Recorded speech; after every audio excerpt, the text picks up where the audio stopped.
محترم سامعین، گزشتہ ویڈیو میں جیسا کہ میں نے تفصیلی ایک جنات کے تابع کرنے کا عمل بتایا تھا، تو یہ 6 مہینوں میں میرے تقریباً 716 شاگرد کامیاب ہو گئے، اور میری ہر مسلمان کے لیے جو کہ جائز حاجت رکھتا ہو اور ہمارے علم سے اور ہمارے اس مجرب وظیفے سے اور ان مجرب عملیات سے مذاق یا کسی قسم کا ڈرامہ اور تماشا نہ بناتا ہو، دلی دعا ہے کہ اللہ پاک اس کو کامیابی عطا فرمائے، بشرطے کہ ناجائز کاموں کے لیے، قتل ڈکیتی کے لیے یا چوری کے لیے جنات کو استعمال نہ کریں، کیونکہ ایک نہ ایک دن ہم نے مرنا ہے، اس دنیا سے ہم نے جانا ہے، پھر ایک ایک عمل کا، ایک ایک بات کا، ایک ایک حرکت اور سکنات کا ہم نے اللہ کے حضور حساب دینا ہے۔ میرے دوستو، بہت سارے متحدہ عرب امارات کے، مسقط، عمان، دبئی، آذربائیجان اور تاجکستان کے لوگ رابطہ کرتے ہیں کہ ہم یہاں پر فلیٹ میں جو رہتے ہیں وہاں پہ 5 یا 10 بندے ایک ہی کمرے میں سوتے ہیں، وہاں پر اگر رات کے وقت ہم وظیفہ پڑھتے ہیں تو اس چلہ کشی کو، جنات کی تسخیر اور تابع کرنے کو یہ مذاق اور ایک ڈرامہ بناتے ہیں اور اس کو ایک بے حقیقت چیز سمجھتے ہیں اور اس کا مذاق اڑاتے ہیں،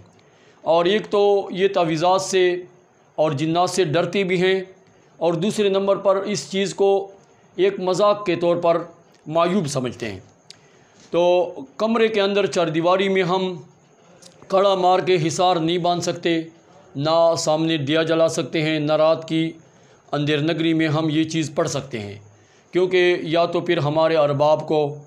یا فلیٹ کے مالک کو پتہ چل جاتا ہے، جس سے ہمارا یہاں سے نکلنے کا اور خروج کا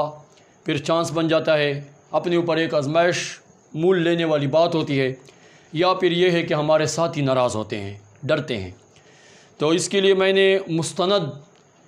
جو ہمارے اساتذہ کرام گزرے ہیں ان کی کتابوں کا نچوڑ بڑی عرقریزی اور محنت، مشقت اور مجاہدات کے ساتھ نکال کے ایک لب لباب پیش کیا ہے۔ وہ یہ ہے کہ میرے دوستو، آپ اگر چاردیواری یا گھر میں یا کسی کمرے میں یا کسی بھی مکان یا دکان میں اس کا بندوبست نہیں کر سکتے ہو، تو کم از کم جنگل کی طرف ویرانے میں، چٹیل میدان میں یا کسی بھی جنگل اور بیابان میں یہ وظیفہ آپ پڑھ سکتے ہو۔ اس کے لیے نہ رات کی تاریکی ضروری ہے، نہ دیا جلانا ضروری ہے، نہ حصار باندھنا ضروری ہے، نہ دوزانوں بیٹھ کر آپ نے اتحیات پہ بیٹھنا ہے، اور نہ اس کے لیے حصار اور کڑا مارنا ہے۔ اتنا آسان، اور اس میں آپ نے پڑھنا کیا ہے؟ انہ من سلیمان و انہ بسم اللہ الرحمن الرحیم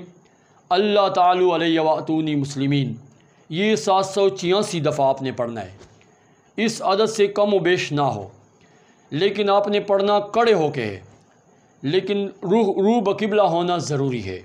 دوسرا یہ خیال رکھنا ہے کہ آپ نے اس کے لیے اعوذ باللہ اور بسم اللہ نہیں پڑھنی۔ اس پہ بہت سارے علماء نے مجھے کال کی کہ قرآن پاک کی ہر آیت کے لیے اعوذ باللہ بسم اللہ واجب ہے، اور آپ نے اعوذ باللہ کا یہاں انکار کیا۔ میں نے کہا کہ بطور تلاوت یہ تلاوت نہیں کی جا رہی، بطور وظیفہ پڑھا جا رہا ہے۔ اور دوسرا یہ ہے کہ جنات کی تسخیر اور تابع بنانے کے لیے جو بھی عمل کیا جائے، اگر اس سے پہلے اعوذ باللہ پڑھا جائے تو اعوذ باللہ آپ کو پتہ ہے کہ ہر باشعور باذوق بندہ، اہل بصیرت، اہل علم بندہ جانتا ہے کہ اعوذ باللہ شیطان سے پناہ ہے، ایک مومن کا ہتھیار ہے، اللہ پاک کی جولی اور پناہ میں آنے کا ایک ذریعہ ہے۔ تو جب تم اللہ کی پناہ میں آ گئے، شیطان سے، مردود سے، ملعون سے محفوظ ہو گئے، شیطان سے تمہاری لین، تعلق داری اور ہر قسم کی جتنی بھی لین دین ہے کٹ گئی ہے۔ جب اس سے تمہارا ربط ٹوٹ گیا، اللہ کے حضور پیش ہو گئے، تو اللہ پاک کا دستے شفقت تمہارے اوپر آ گیا، اور اللہ رب العزت کی پناہ میں تم پہنچ گئے، شیطان کا کنیکشن تم سے ٹوٹ گیا۔ اور شیطان، جن، چڑیل، بھوت، دیو، پری، ہیکل، یہ سب نمونے ہیں، ہم جنس ہیں جنات کے۔ شیطان اور ابلیس بھی جن میں سے ہے۔ قرآن پاک کی آیت آپ پڑھ سکتے ہو، سورۃ الکہف میں یہ آیت آتی ہے، وَإِذْ قُلْنَا لِلْمَلَائِكَةِ اسْجُدُوا لِآدَمَ فَسَجَدُوا إِلَّا إِبْلِيسَ كَانَ مِنَ الْجِنِّ۔ ابلیس نے سجدہ نہ کیا، فرشتے حضرت آدم علیہ السلام کو سجدہ کرنے لگ گئے، رب کے حکم پہ فوراً انہوں نے لبیک کہی، اور ابلیس نے حکم کی تعمیل نہیں کی، کان من الجن، وہ جن میں سے تھا، مطلب ابلیس بھی جنات کی نسل میں سے ہے۔ اور جب جنات اور ابلیس یہ سب ایک جنس کے ہو گئے تو مطلب یہ کہ اعوذ باللہ ان کے لیے ہتھیار ہے، ایک ڈھال ہے، اس سے تمہارا کنیکشن ٹوٹ گیا۔ تو جنات کہیں گے کہ یہ بڑا عجیب بندہ ہے، ادھر ہماری تسخیر اور تابع کرنے کے لیے عمل کر رہا ہے، ادھر ہم سے یہ پناہ مانگ رہا ہے اور دور بھاگ رہا ہے، ہم سے بیزاری اور لا تعلقی کر رہا ہے، تو تمہارے پاس جنات آئیں گے؟ نہیں آ سکتے، کبھی بھی اس معمول میں تم کامیاب نہیں ہو سکتے۔ اس لیے میں نے اس پرزے پہ روشنی ڈالی اور اس کو تفصیل سے آپ کو بیان کر دیا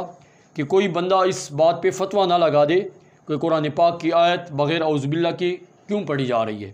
بہرکیف آپ نے جب یہ 786 دفعہ پڑھ لی تو اس کے بعد اپنے چہرے پہ ہاتھ پھیرنے ہیں، اور اس کے بعد آپ نے یہ عرض کرنا ہے کہ سلطان الجنات حاضر ہو جائے۔ تو آپ کو پہلی رات یا پہلے دن حاضر نہیں ہوگا، یہ کنفرم ہے، لیکن 20ویں دن آپ کو سلطان الجنات حاضر ہوگا اور خوفناک اور دہشتناک آواز میں کہے گا آپ کون ہو، کیا چاہتے ہو؟ تو آپ نے اپنا نام لینا ہے اور یہ کہنا ہے کہ آپ کی دوستی کا طلبگار ہوں۔ اس کے بعد وہ کہیں گے آپ شرارتی جن، سرکش جن چاہتے ہو یا ابرار اور صالحین اور فرما بردار؟ آپ نے کہنا ہے کہ نیک فرما بردار، کیونکہ میری زندگی دکھ کی داستان ہے اور مظلومیت کی کہانی ہے، میں اپنے اور اپنے مظلوم بھائیوں کے کام اس کے ذریعے کروں گا، اور ایک سے زیادہ جن تم نے طلب نہیں کرنے، کیونکہ پوری زندگی پھر تم خود ٹینشن میں رہو گے، وہ تمہیں 2 یا 4 جنات بھی حوالے کر سکتے ہیں، لیکن آپ نے ایک جن کا صرف مطالبہ کرنا ہے۔ اس کے بعد پھر آپ کو ایک جن دے گا اور وہ شرائط نامہ بھی آپ کو پیش کرے گا، جو دستاویز کی شکل میں تم نے اس پہ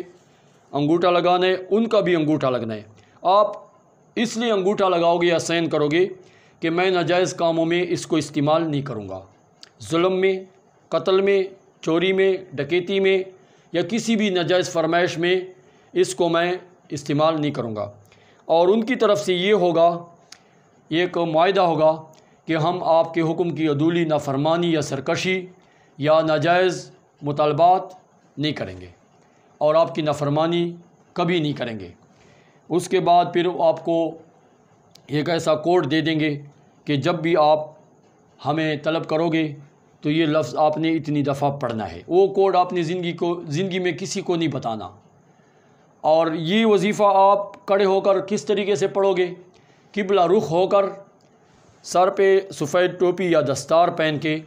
سفید کپڑے پہن کے، کسی درخت کے تنے کی طرف متوجہ ہو کے پڑھنا ہے، اور اس وقت اس درخت کو آپ نے دیکھنا ہے۔ جتنے دیر تک آپ پڑھتے رہیں 786 دفعہ، تو اس درخت کی طرف آپ اسی طرح دیکھتے رہیں، اگر سامنے سے کوئی چیز گزرے اس کی طرف آپ نے نظر نہیں کرنی۔ والسلام۔